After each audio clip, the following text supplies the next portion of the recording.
Me transmigré a una historia lacrimógena de trasplante de riñón con sustituto, donde el pagafantas acaba siendo abandonado. En la escena de la boda, la protagonista de repente se lanzó directo a los brazos del príncipe Salvador que venía a robarse a la novia. Luego se dio la vuelta con frialdad y me dijo, él ha vuelto, puedes largarte ya. Al oír eso, me quité inmediatamente el boutonniere del novio. Me puse el corsaje del maestro de ceremonias. Agarré el micrófono y anuncié con ardor, soy el maestro de ceremonias con medalla de oro de hoy. Un aplauso para esta feliz pareja. La protagonista estaba llena de signos de interrogación. El príncipe Salvador estaba lleno de dobles signos de interrogación. ¿Y los invitados que venían a ver el drama? Un montón de signos de interrogación. Casi me muero de risa. Ser un sustituto no era más que el trabajo secundario más común entre mis 99 ocupaciones extra.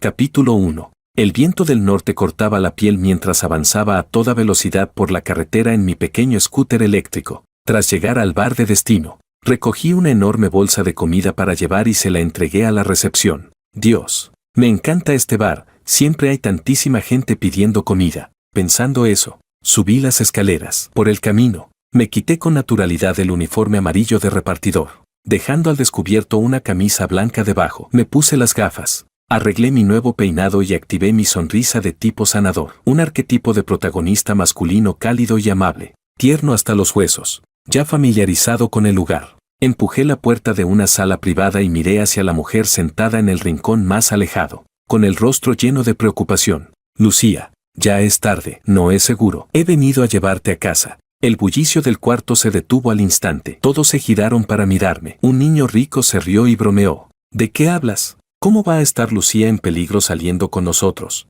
Además, amigo, mira la hora, son las 3 de la tarde. ¿Tarde, dices?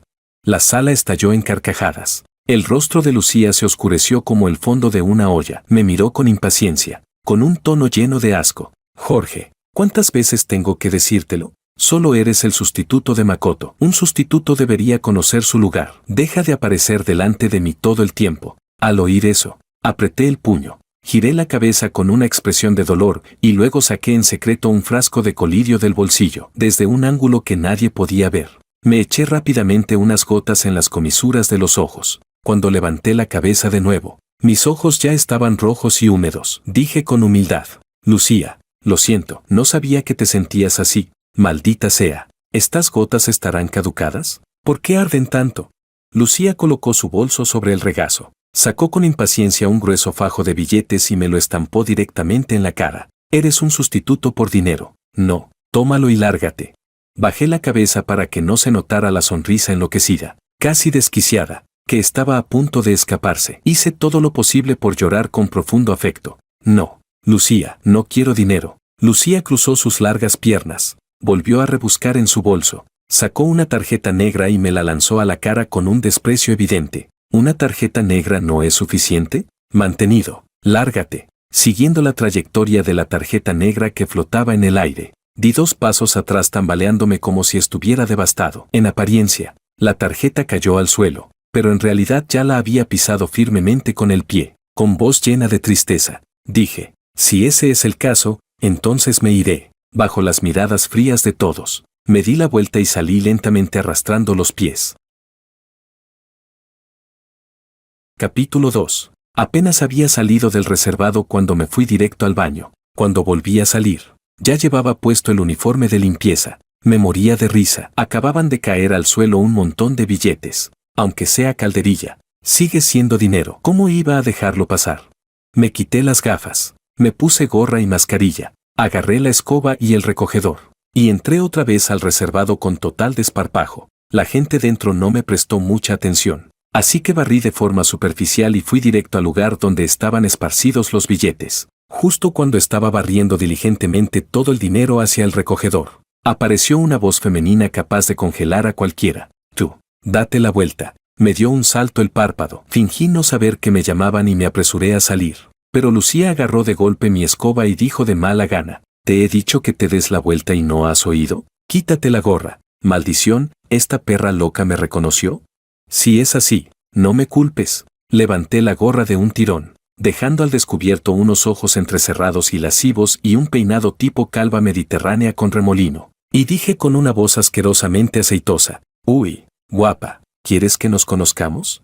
Al ver mi cara, Lucía se llevó un buen susto. «Ja, ¿creías que tantos años de trabajo secundarios eran en vano? Solo en este local tengo 3 empleos distintos para que no me reconozcan. Aprendí maquillaje durante años con influencers de belleza. Cambiar de cara es fácil, cambiar de sexo tampoco sería imposible». Lucía soltó la escoba por reflejo y dio un salto de varios metros hacia atrás. Yo, en cambio, no la dejé escapar y fui a agarrarla. La acorralé contra la pared y, con la boca recién salida de comer durian y tofu apestoso, empecé a echarle el aliento a razón de 5 veces por segundo. Luego, con una voz burbujeante y exagerada, le dije: «Vamos, nena, el hermano conoce un sitio bueno, te llevo a divertirte». «Tranquila, el hermano es buena persona». Lucía mostró una expresión de pánico, se tapó la nariz y trató de esquivar mi respiración. Justo cuando levantó la mano para golpearme, me tiré directamente al suelo. Di una voltereta ágil y abracé su pierna mientras jadeaba. «Pégame,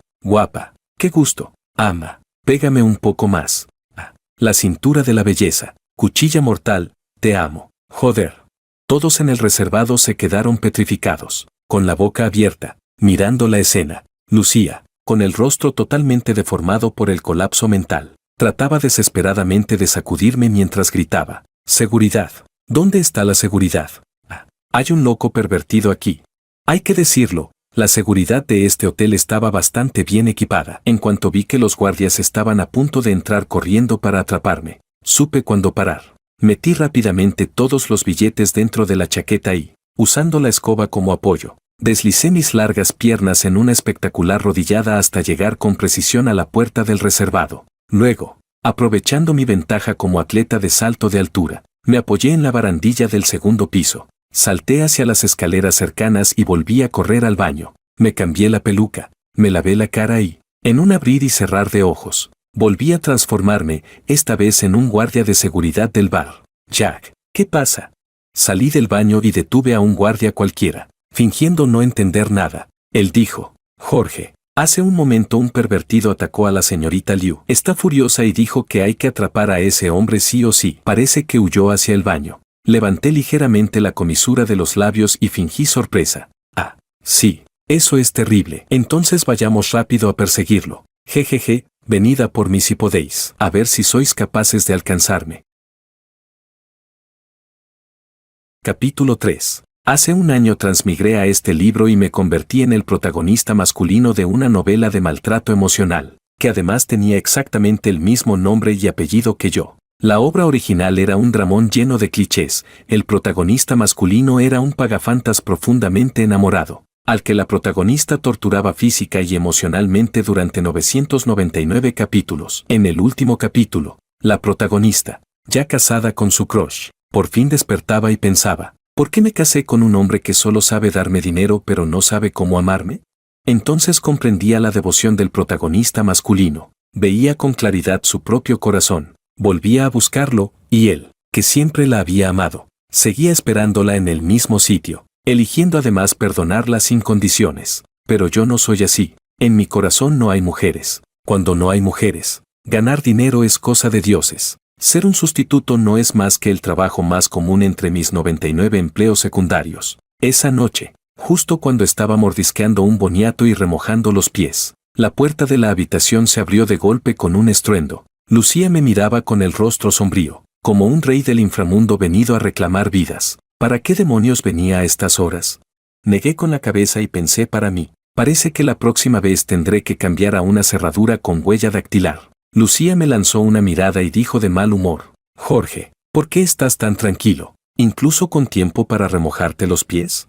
Respondí: «Supongo que porque tengo pie de atleta». Lo pensé un momento y escogí la razón más convincente posible. Lucía se quedó clavada en el sitio. Guardó silencio durante un segundo y de pronto gritó con voz aguda: «¿Sabes lo que he pasado hoy? Te busqué como sustituto. Te doy dinero todos los meses. Y tú no te preocupas por mí en absoluto». Maldición. Esta mujer estúpida otra vez se puso histérica. Me metí el último bocado de boniato en la boca. Me sequé los pies. Me levanté y le solté una bofetada en la cara. «Te doy una bofetada a ver si se te quita la locura». Después del golpe, Los ojos de Lucía se enrojecieron. Levantó la mano, como si fuera a devolverme 2 bofetadas más. Viendo que la situación pintaba mal, me puse las zapatillas de casa y me alejé de ella a velocidad de sprint de 100 metros. Ella gritó: «¡Vuelve aquí!». Lucía empezó a chillarme y agarró varios cosméticos para lanzármelos. Menos mal que esto lo he estudiado, como acróbata profesional. Atrapé 2 con una sola mano y todavía llevaba otro equilibrado sobre la cabeza. Lucía abrió los ojos de par en par. Luego agarró el cactus del suelo y me lo lanzó. Eso sí que no se puede atrapar. No logré esquivarlo del todo y tropecé. Justo cuando iba a levantarme, ella apareció de golpe y se aferró a mi pierna. Dije con ferocidad: «Lucía, te aconsejo que me sueltes ahora mismo». Apreté los puños con fuerza. Rechiné los dientes y la miré con el rostro completamente retorcido. No es broma, esa era mi última pizca de bondad. De lo contrario, esta noche alguien estaba destinado a sacrificarse. Pero estaba claro que Lucía no pensaba escuchar. Se aferró a la pernera de mi pantalón y no me dejó ir. Alzó la mirada hacia mí y dijo con voz seductora: «No me importa, Jorge, hoy tienes que compensarme como sea. ¿Está bien?». Apreté los dientes. Al final, ya no pude contenerme. Con mi trasero como epicentro, una serie de pedos encadenados explotaron uno tras otro, superponiéndose y estampándose de lleno en la cara de Lucía. Después de liberarme, solté un suspiro y por fin dije la frase que llevaba mucho tiempo aguantando: «Quería tirarme un pedo». «Ah, qué asco». Lucía no tenía ninguna defensa preparada. Aleteó la nariz un par de veces y su expresión se volvió verdosa. Evidentemente, su alma había recibido un golpe crítico. Con voz temblorosa dijo: «Tú no juegas limpio». Esa fue la última frase que pronunció Lucía antes de desmayarse. Capítulo 4. Para evitar que Lucía se despertara y tomara represalias contra mí, le di unas cuantas pastillas para dormir, intentando que durmiera lo máximo posible. Luego, a primera hora de la mañana siguiente, me puse en marcha. Hoy era precisamente el día en que la protagonista llevaba tanto tiempo esperando, el regreso de Makoto al país. En el texto original, Makoto se había hecho famoso de la noche a la mañana tras participar en una superproducción internacional. Sin embargo, en lugar de aprovechar la fama para ganar dinero, decidió quedarse en el extranjero para continuar sus estudios. Tras volver al país, con su talento interpretativo y su trasfondo de familia adinerada, se convirtió rápidamente en el nuevo emperador del cine dentro del mundo del espectáculo, como alguien con un olfato extremadamente fino para el dinero. ¿Cómo iba a dejar pasar una oportunidad de hacer de paparazzi? Si conseguía algún chisme o rumor escandaloso, eso en el futuro se vendería como pan caliente. Aprovechando que todavía no tenía tanta atención mediática, fui directamente al aeropuerto a recibirlo. Mi plan original era simple: en cuanto Makoto apareciera, encontrar el momento adecuado para hacerle fotos. Pero en cuanto Makoto salió, fue rodeado al instante por un grupo de guardaespaldas y escoltado hacia la salida. Al ver que estaba a punto de desaparecer de mi campo de visión, entré en pánico y corrí hacia él. Para llamar su atención, empecé a gritar mientras corría: «Volveremos a vernos, Makoto, cuando nos reencontremos. Tienes que ser feliz, Makoto, Makoto, ¿cómo voy a vivir sin ti? Makoto, Makoto, Makoto».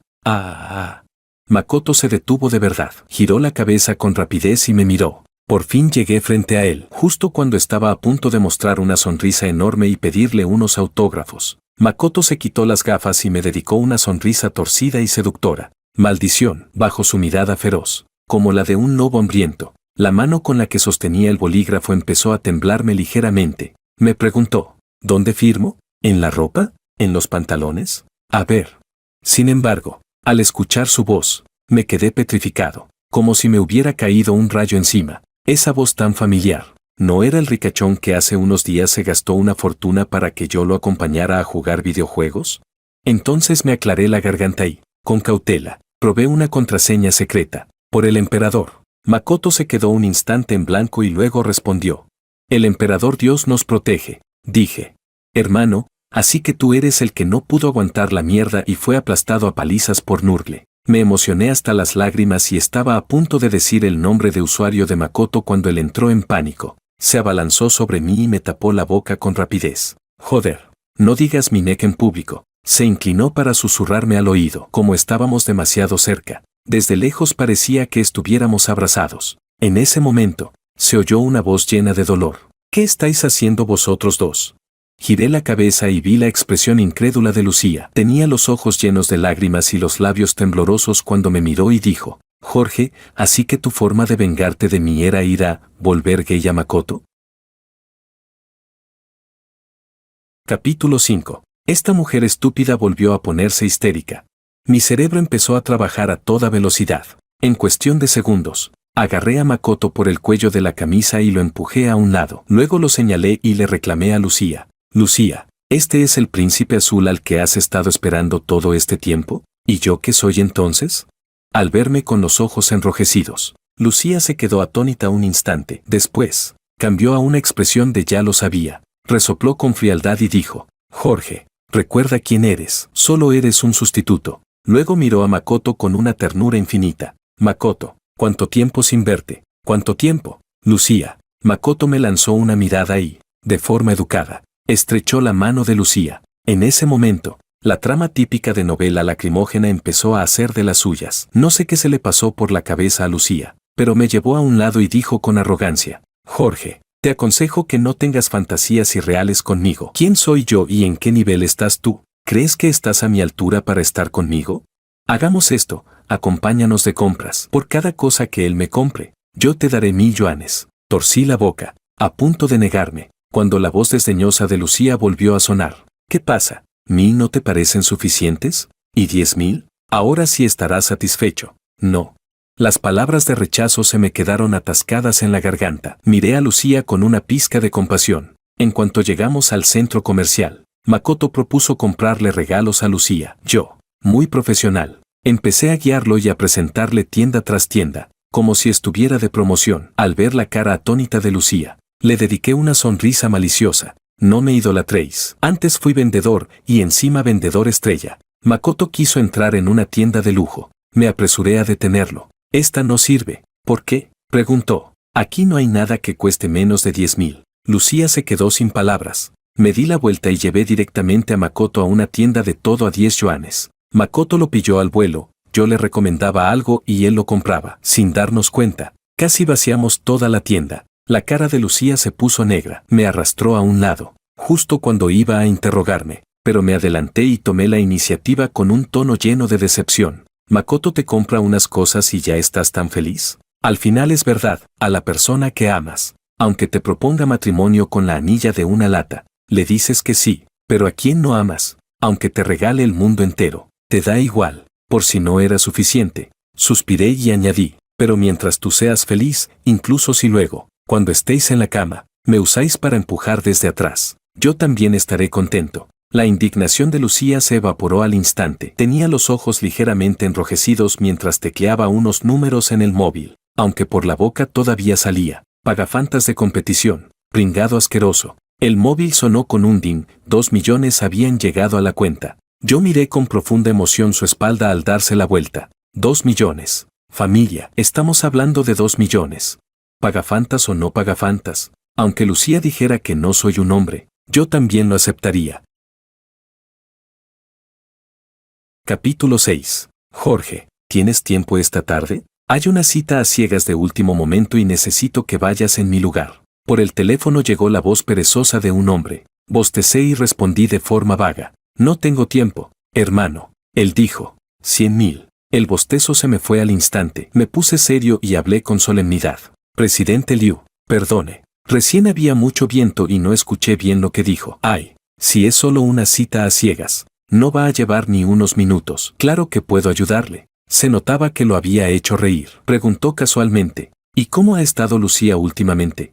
El hombre se llamaba Luis. Era el medio hermano de Lucía por parte de padre y, en la obra original, el gran villano que quería echar a la protagonista del grupo Liu, además de ser el sustituto de Lucía. En realidad tenía otra identidad, un topo infiltrado a su lado. No había más remedio. Era demasiado. Luis pagaba demasiado bien, comparado con Lucía, que era emocionalmente inestable, dramática y exagerada. Este CEO autoritario era absurdamente generoso, así que le informé todo con pelos y señales. Lucía, con ese cerebro enamorado, anda ocupada persiguiendo a su príncipe azul. No tiene cabeza para nada más. Ni siquiera vaya a la empresa Liu. Luis soltó una risa suave. Me envió un gran sobre rojo y siguió animándome. Vamos, Jorge, trabaja bien. El ascenso y el aumento de sueldo están a la vuelta de la esquina. Aunque sabía perfectamente que me estaba vendiendo humo, salté de la cama de inmediato y respondí, sin problema, señor. Capítulo 7. Según dijo Luis, la cita era con una heredera rica más o menos de su misma edad. Se habían visto una vez hacía mucho tiempo. Me pidió que fuera un poco superficial y, si era posible, que echara a perder esa cita. Aunque lo dijo así, aún así me puse gafas de sol, gorra y mascarilla, por miedo a que la otra parte notara que yo no era el verdadero. Dije, hola, ¿tú eres Sofina? No. La chica de la cita estaba mirando el paisaje fuera del ventanal. Al oírme, giró la cabeza y mostró un rostro increíblemente adorable. Dijo, señor Liu, me llamo Sofía. Respondí, perdón. Sonreí con torpeza y, de repente, sentí que algo no cuadraba. Luis había dicho claramente que la otra parte era una rompecorazones experta, una jugadora consumada, pero ella se veía tan pura. Antes de que pudiera pensarlo más, Sofía murmuró primero, no es como lo recordaba. Al oír eso, repasé rápidamente los gestos y el porte de Luis. Me senté con aplomo y agité la mano con autoridad. Camarero, el menú. Cuando los platos estuvieron servidos, me quité la mascarilla y me preparé para comer. La mujer frente a mí dudó un momento y dijo, señor Liu, ¿no se va a quitar las gafas de sol y la gorra? Por fuera sonreí con calma y le dije, solo es una pequeña manía personal, supongo que no le importará. Por dentro, sin embargo, pensaba, si me quito las gafas y la gorra, ¿no sería como salir desnudo? Sofía sintió con bastante comprensión. Durante toda la comida casi no hablamos. Yo era por mantener el personaje. En cuanto a ella, no sabía por qué. Cuando la comida terminó, tomó la iniciativa y preguntó, señor Liu, ¿intercambiamos WeChat? Sin pensarlo, saqué mi código QR personal. Entonces sentí que algo estaba mal. Maldición, olvidé cambiar de cuenta. Era mi WeChat corporativo. El movimiento de Sofía al escanear el código también se detuvo. Se quedó rígida un momento y luego me miró con certeza. ¿Profesor Wang? Yo tenía la cara llena de interrogantes. Ella dijo, soy Ana. ¿Ana? ¿No era esta mi alumna de clases particulares en línea de hace un tiempo? Con razón su voz me sonaba un poco familiar. Tantos trabajos secundarios, y al final, en una cita a ciegas cualquiera, resulta que todos son conocidos. Me quité las gafas y la gorra y la miré, impactado. ¿Qué relación tienes con Sofía? Ana parpadeó, claramente un poco agraviada, y dijo, vine a la cita en lugar de mi hermana. Vaya tela, un suplente encontrándose con otro suplente. Estaba claro que ambas partes habían ido con bastante desgana. Me toqué la nariz. Le hice un gesto con el dedo y dije, buena chica, quedamos en paz. Sí, tú no le dices nada a tu hermana y yo no le digo nada a Luis. Ella respondió, de acuerdo, profesor Wang. Ana aceptó obediente y con dulzura.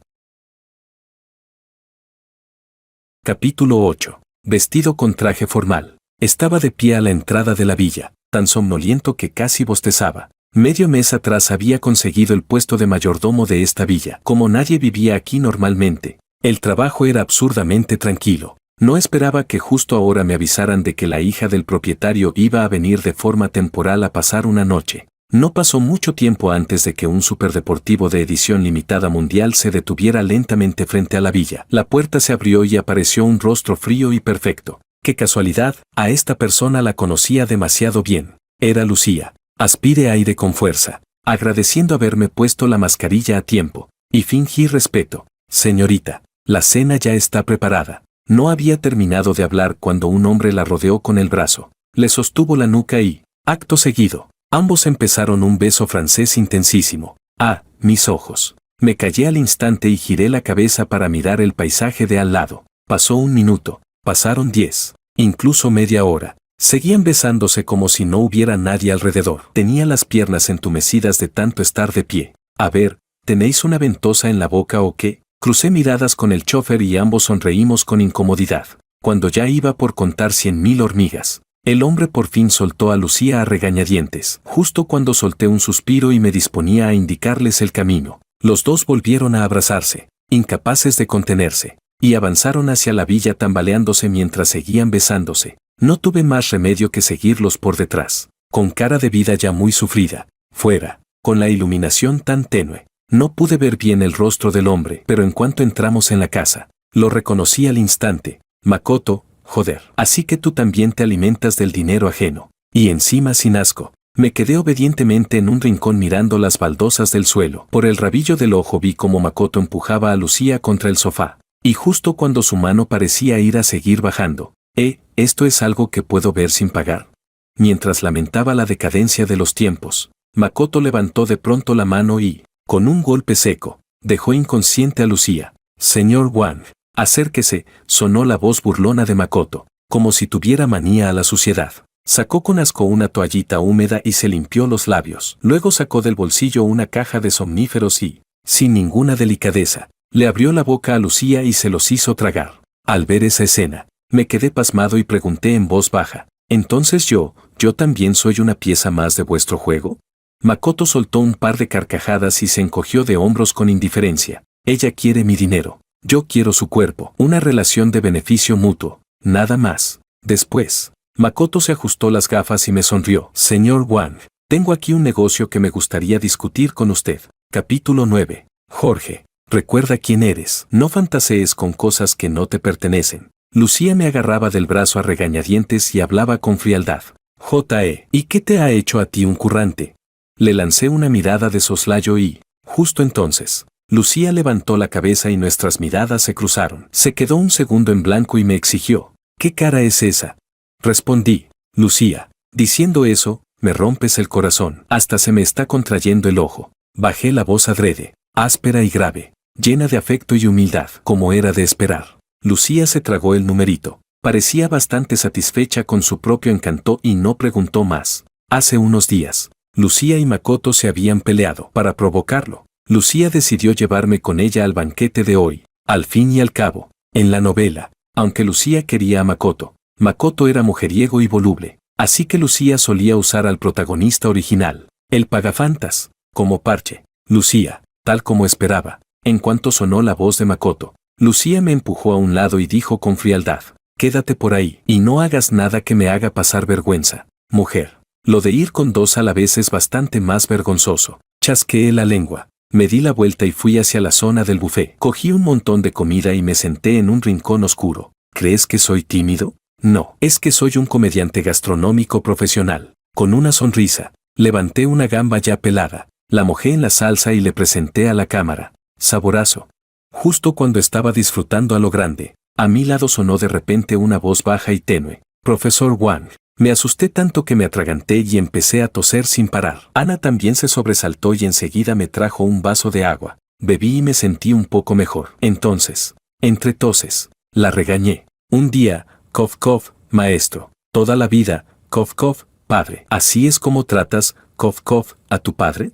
La chica, muy sincera, puso cara de culpa. Perdón, profesor, me equivoqué. Aún iba a decir algo más cuando, de repente, todas las luces del salón se apagaron. Alguien me tapó la boca por detrás. En el segundo antes de perder el conocimiento, solo me quedó un pensamiento en la cabeza. Joder, ese trozo de gamba grande y tierno todavía no me lo había comido. Esta vez sí que he salido perdiendo. Capítulo 10. Cuando volví a abrir los ojos, tenía la cabeza pesada y aturdida. Quise ir a servirme un vaso de agua, pero entonces me di cuenta de que tenía las manos y los pies atados. Sin poder moverme, me despejé de golpe y abrí los ojos de par en par. Y vaya si fue abrirlos para llevarme un susto. Estaba en una fábrica abandonada, y frente a mí había varios hombres con pinta feroz. Jefe, los tres ya despertaron, informó un matón al hombre de la cicatriz. ¿Los tres? Como era de esperar. Giré la cabeza y vi a Makoto y Ana, también atados de pies a cabeza, a mi lado. Qué interesante, rió el hombre de la cicatriz con tono burlón. Dio unas palmadas y dijo, Lucía, jamás habrías imaginado que algún día caerías en mis manos. Al oír eso, miré alrededor con cara de desconcierto y pregunté muy educadamente, disculpe, ¿dónde está exactamente la Lucía de la que habla? El hombre de la cicatriz no esperaba que hablara de repente. Se quedó un segundo en blanco y luego sonrió aún más satisfecho. Ja, Lucía, esa zorra arruinó a mi familia y destruyó mi vida. Me debe tantas vidas que ya es hora de que vosotros paguéis la deuda. Ah, ya veo. Así que era un enemigo de Lucía. Con la forma en que no dejaba de mencionar su nombre, cualquiera diría que estaba secretamente enamorado de ella. Dije, hermano, ¿Está seguro de que fue Lucía quien le arruinó la vida y no otra persona? El hombre de la cicatriz se alteró de inmediato y me gritó. Por supuesto, jamás olvidaré lo que hizo, ni aunque viva 100 vidas. Pregunté. Entonces, ¿por qué no secuestró directamente a Lucía? ¿Por qué no secuestró a nosotros tres? Ya pensaba que no tenía usted la cabeza muy fina, ahora todo encaja bastante. El hombre rugió furioso. ¿Pero tú eres o no eres un hombre? ¿Todavía quieres esconderte detrás de una mujer? Me quedé sin palabras. Avanzó a grandes zancadas hacia mí. Me agarró del pelo y levantó el puño, listo para darme una lección. Pero durante los 51 segundos que estuve discutiendo con él, ya había usado mis habilidades profesionales para desatarme manos y pies. Apoyé las manos en el suelo, di un salto y aterricé con firmeza. En la mano del hombre de la cicatriz solo quedó una peluca brillante y grasienta. Ni siquiera pudo agarrar bien. Al segundo siguiente, me quité la chaqueta que estorbaba, dejando al descubierto el cuerpo musculoso y los tatuajes exagerados que llevaba debajo. Me acaricié la espesa barba con entusiasmo y miré al matón musculoso. No te lo esperabas. Yo también fui secuestrador en su día. Al ver mi barba, mis músculos y mis calcetines blancos, los ojos de Makoto se iluminaron al instante. Se relamió los labios y dijo, qué valiente, buen cuerpo, bastante sólido. Vamos, Dalsturo, cuando volvamos, te enseño algo bonito. Ana, en cambio, tenía una conciencia legal impecable. Me miró dudando y dijo, Profesor Wang, con cuidado, no los mate. Déjeles al menos un hilo de vida. Al oír eso, el hombre de la cicatriz sostenía la peluca con la cara llena de terror y murmuraba para sí, ¿qué clase de gente es esta? Capítulo 11. Con destreza até el último nudo y, mirando a los secuestradores hechos un ovillo en el suelo, dije con amabilidad, a ver, contadme, ¿cuál era vuestro plan original? Los papeles entre secuestradores y rehenes se invirtieron al instante. El hombre de la cicatriz tenía la cara llena de moratones y, ya muy dócil, confesó. Nuestro plan era hacer una videollamada con Lucía para extorsionarla y luego matar a vosotros dos, para que se arrepintiera toda la vida. Al recordar la trama original, vagamente me vino a la cabeza que sí, había una escena así, los secuestradores le pedían elegir entre dos, y ella escogía a Makoto sin dudar. Sin palabras, pregunté, ¿y ella, para qué la secuestrasteis? Señalé a Ana, lleno de curiosidad. Respondió, cuando íbamos a secuestrarte, ella nos descubrió, así que fue un 2 por 1 y nos la llevamos también. Ana apretó los labios, un poco agraviada. Jorge, yo no sé pelear. Buena chica, le acaricié la cabeza y sonreí. Si no sabes pelear, empiezas hoy. La fila de delante son tus sacos de arena gratis. Jorge es muy bueno conmigo. Ana me miró con admiración. Makoto también levantó la mano. Yo también. Sin problema, respondí con gran generosidad. Al fin y al cabo, no había olvidado que su plan original era matarnos. Me puse el pasamontañas negro que les había arrebatado, dejando solo los ojos al descubierto, y dije, ahora necesito que el señorito coopere un poco. Hice que el hombre de la cicatriz iniciara la videollamada con Lucía. Al otro lado contestaron al instante. Apunté la cámara hacia Makoto Ito, inconsciente en el suelo, y con la voz forzada dije, Lucía, están en mis manos. Si quieres salvarlos, transfiere al banco. No había terminado cuando Lucía me interrumpió. Lloraba a mares y, entre sollozos, dijo, elijo a Makoto. No le hagáis daño. Dejad a Jorge. Con él haced lo que queráis. Matadlo o despedazadlo si os apetece. Joder, lo entiendo. De verdad, tengo la autoconciencia de un pagafanta suplente, pero ¿no fue esto demasiado rápido? A veces siento que Lucía también es impresionante, cada frase suya encaja a la perfección con la trama absurda del original. Mostré una sonrisa siniestra y dije, estas dos personas ya están atadas. Lucía, si quieres salvar a Makoto, tendrás que pagar también el rescate de Jorge. ¿Por qué? Preguntó Lucía, empeñada en una explicación. Respondí con solemnidad, porque hoy es jueves loco, compra uno y llévate otro gratis. Lucía protestó, ¿cuánto quieres? El 10% de las acciones del grupo Liu. Imposible, rechazó al instante. En ese momento, desde el suelo llegó la débil voz de Makoto. Lucía. Lucía cambió de opinión de inmediato. Olvídalo, mientras Makoto vuelva sano y salvo. ¿Qué importa eso? Puse los ojos en blanco. Que Lucía aceptara no era por ser un cerebro enamorado. Era porque la familia Ito era la más rica de la ciudad. A poder casarse con los Ito, ¿qué importaba ese dinero?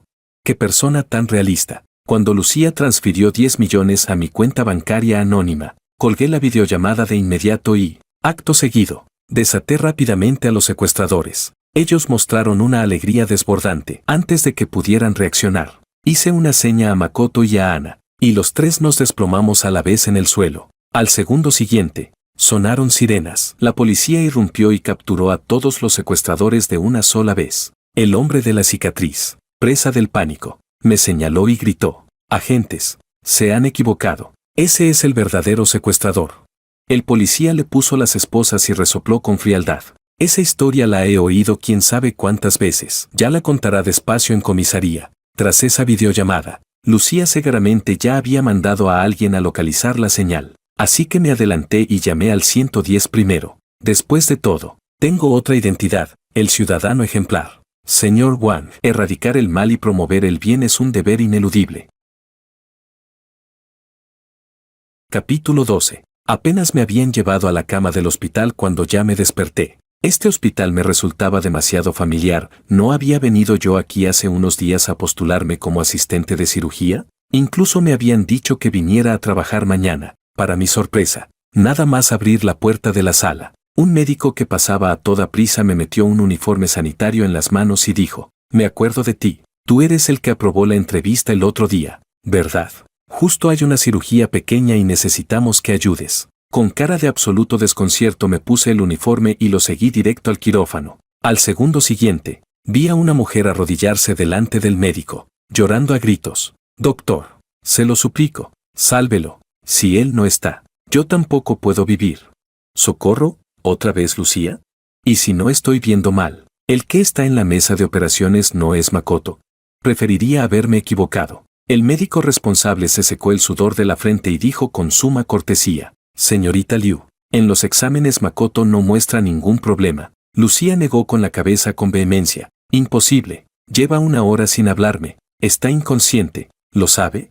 Lucía se agarró la cabeza con ambas manos y gimoteó por la sala como una bestia herida. «Esto es difícil de valorar, porque Makoto me dijo que anoche se pasó toda la noche jugando en el cibercafé. Sospecho seriamente que ahora mismo solo está dormido». Cuando los médicos se reunieron a discutir el caso, el cansancio hizo que el médico principal se golpeara la cintura con el puño. No sé cómo Lucía captó ese gesto, pero de repente se alteró por completo. Empezó a temblar y gritó histéricamente: «¡El riñón! Seguro que el riñón del hermano Makoto tiene un problema».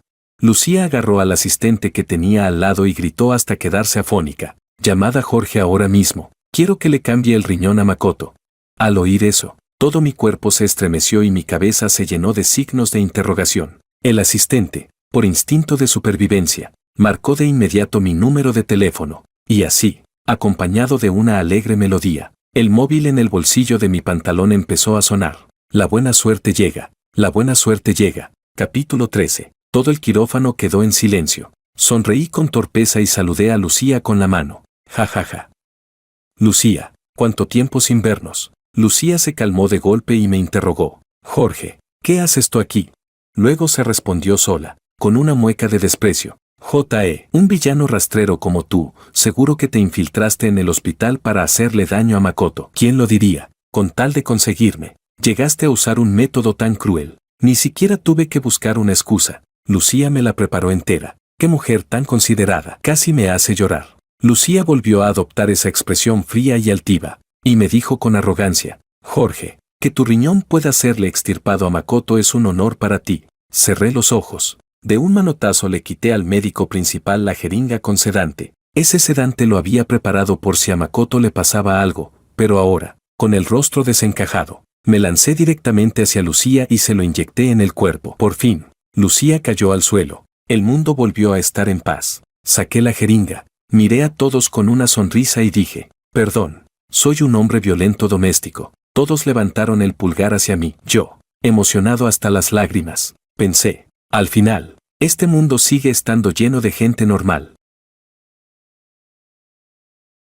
Capítulo 14. Desde el incidente del sedante, Lucía no se puso en contacto conmigo durante todo un mes. Justo cuando pensé que me habían despedido unilateralmente, volvió a escribirme un mensaje: «Jorge, mañana a las 12 del mediodía, ven al Hotel Orange. Mañana me voy a casar contigo». Luego añadió otra línea: Te amo. Esto sí que es jugar fuerte. No sabía que estaba tramando Lucía, pero tenía clarísimo que no era nada que me beneficiara. Da igual, por ese mísero sueldo de sustituto. Me puse un traje barato, me coloqué el boutoniere y salí. El vestíbulo del hotel ya estaba lleno de gente. En cuanto empujé la puerta, muchos se giraron sorprendidos y empezaron a murmurar en voz baja. ¿Qué pasa? ¿Viene a robar la boda? Dicen que es ese tipo repelente que siempre andaba acosando a Lucía. Hoy es la boda de Lucía con el presidente Ito. Si viene aquí, solo va a hacer el ridículo. Me quedé sin palabras. Avancé paso a paso y vi a Makoto, impecable con un traje hecho a medida,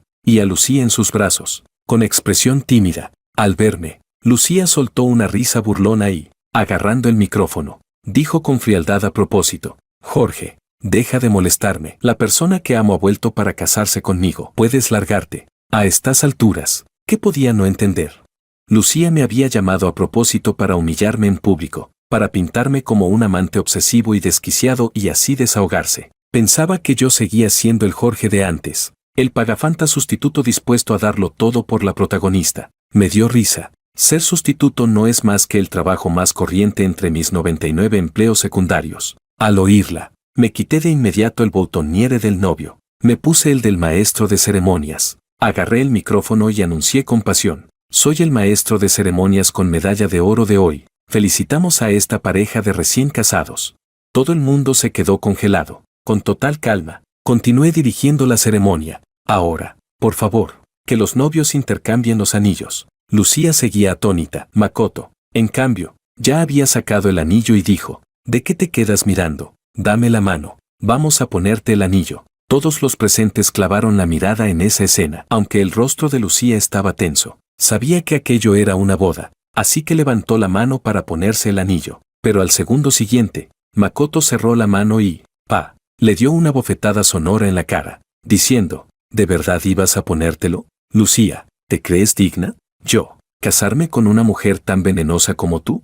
La situación dio un giro brutal. El público abrió la boca en forma de O. Los periodistas invitados estaban tan emocionados que saltaban de un lado a otro, disparando fotos sin parar. Lucía se tapó la cara, mirando a Makoto con la mente en blanco. Con la voz temblorosa, dijo: Makoto, tú. Makoto chasqueó los dedos. En la pantalla gigante aparecieron de inmediato fotos de Lucía y de mí forcejeando juntos. El ángulo era perfecto, nuestros movimientos parecían escandalosamente ambiguos. Makoto soltó una risa fría. Luego me dio unas palmaditas en el hombro y dejó la mano apoyada allí. Con voz firme y contundente, dijo: esta mujer promiscua llamada Lucía, en la superficie decía que siempre me estaba esperando, pero en realidad ya llevaba tiempo poniéndome los cuernos a escondidas con este señor Wang. Y lo más importante, a Wang le mentía diciendo que estaba soltera, mientras que a mí me decía que era Jorge quien la acosaba, construyendo así la imagen de una pobrecita flor blanca e inocente, y pintando a Wang como un hombre sinvergüenza que se aferraba a ella. Makoto hizo que pusieran otra grabación. En el audio, la voz de Lucía se oía entrecortada mientras le decía a un hombre: tranquilo, no es que me guste tanto Makoto. La familia Ito, tarde o temprano, será tuya. Tomé el micrófono y añadí con total cooperación: por suerte, el señor Ito se dio cuenta a tiempo de que algo no cuadraba y se puso en contacto conmigo. Makoto y yo nos miramos y, al unísono, dijimos: hoy, en este día tan importante, vamos a desenmascarar a esta mujer tóxica en público. Lucía nos miró con una expresión totalmente incrédula, pero no era tonta. Enseguida estalló de rabia. Muy bien, ¿así que vosotros dos bastardos os habéis aliado para calumniarme? Luego se agarró el vientre y, con voz desgarradora, dijo: Makoto, estoy embarazada de tu hijo. Me caso contigo porque no quiero que el niño nazca sin padre. Los periodistas se alborotaron. El cotilleo de hoy venía cargadito. Makoto respondió con una frialdad cortante: Lucía, ¿estás segura de que ese niño es mío? Ni siquiera tienes un pecho 36D y aún así eres tan corta de luces. Vas demasiado deprisa. Ese día ni siquiera me acosté contigo. Ese niño no tiene absolutamente nada que ver conmigo. Makoto sacó de no sé dónde un certificado y lo estampó con fuerza en la cara de Lucía. Yo observaba la escena con la boca abierta. Entre los tres sumábamos 800 neuronas. Makoto tenía 401. Lucía otras 401. Y yo, -2.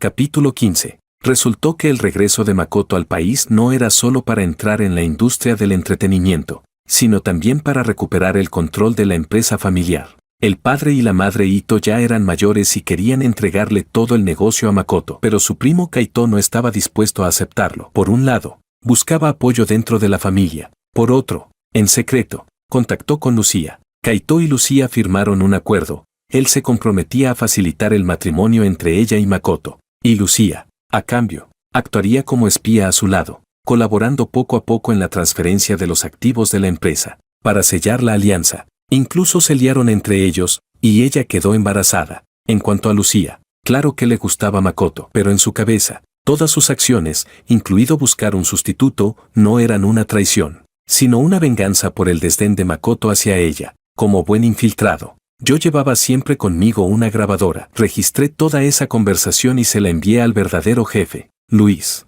Luis y Lucía eran rivales. Tras pensarlo un momento, Luis se lo reenvió directamente a Makoto. Así que Makoto decidió seguirles el juego y planear todo el gran espectáculo de hoy. ¿Y por qué elegir precisamente el día de la boda?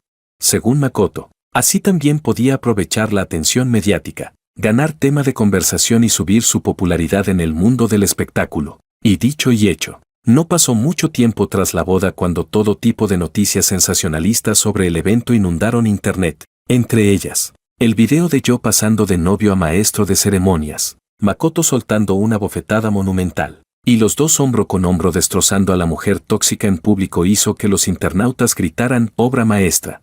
Los clips de los papeles que Makoto había interpretado antes se colaron directamente en las tendencias, y su número de seguidores se disparó. En cuanto a mí, los usuarios de internet me investigaron hasta el último rincón. Repartidor, Fox Stream, guardia de seguridad, todos mis trabajos y todas mis cuentas, en todas las plataformas, quedaron al descubierto. La red entera se quedó en shock. Así que, ¿todo eso eras tú?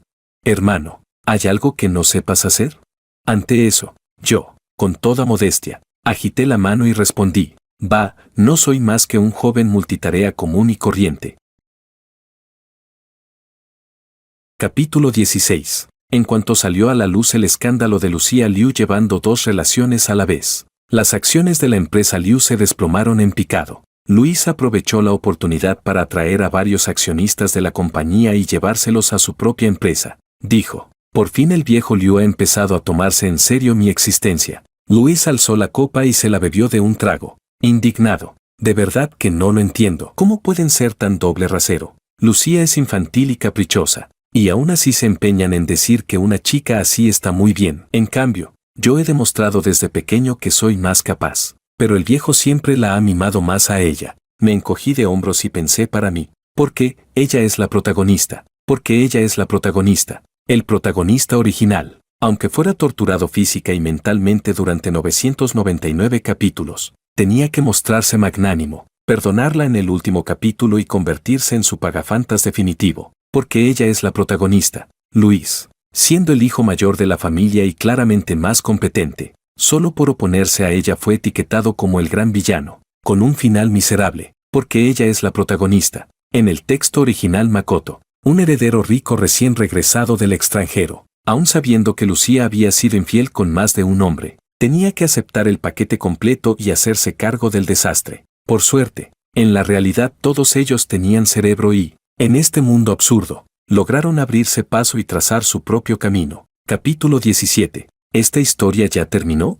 De pronto apareció un comentario en la pantalla del ordenador. Le eché un vistazo, pero no tuve tiempo de responder. Seguí concentrado en construir el gran final definitivo, ya que había transmigrado a esta novela tan melodramática. Decidí repasar la trama original y, 2 meses atrás, empecé a publicar una versión propia en internet. Total, ya estaba aquí. Escribir un poco más también cuenta como ganancia. Eso sí, eliminé todos esos elementos tóxicos. Por ejemplo, el protagonista ya no se queda quieto cuando la protagonista, sin motivo, quiere darle una bofetada, ahora le devuelve 2. Por ejemplo, el antagonista masculino investiga las acciones de Lucía y rompe el compromiso de inmediato, haciéndolo público sin miramientos. Por ejemplo, el villano, es decir, el hermano de la protagonista, aprovecha la oportunidad para tomar el poder de una sola vez y echarla de casa. Estoy harto de la idea de que, pase lo que pase, Un hombre nunca debería levantar la mano contra una mujer.